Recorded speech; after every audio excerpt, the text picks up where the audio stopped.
మేము పదే పదే చెబుతూ వచ్చాం, దళితులన్నా, దళిత సామాజిక వర్గం అన్నా,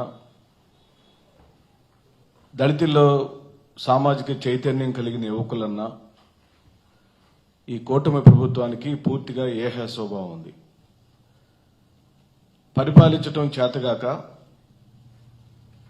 తప్పుడు ప్రచారం సామాజిక మాధ్యమాల్లో తప్పుడు ప్రచారం చేసుకుంటున్న స్థానిక ఎమ్మెల్యే యొక్క ప్రచారాలను కేవలం సాగరు ఉన్న వాస్తవ పరిస్థితిని తన ఫేస్బుక్ అకౌంట్లో పెట్టాడు.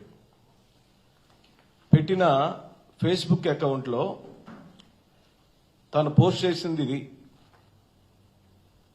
నువ్వు పూర్తిగా 10 రోజుల్లో ప్రక్షాళన చేశానని ప్రకటించుకున్నావు, కానీ ఇదిగో వాస్తవ పరిస్థితి బ్రదరన్ చర్చి ముందు ఇలా ఉంది, ఫలానా స్వతంత్ర హాస్పిటల్ రోడ్లో కృష్ణానగర్లో ఇలా ఉంది అని ఆయన వాస్తవ పరిస్థితిని పెట్టాడు.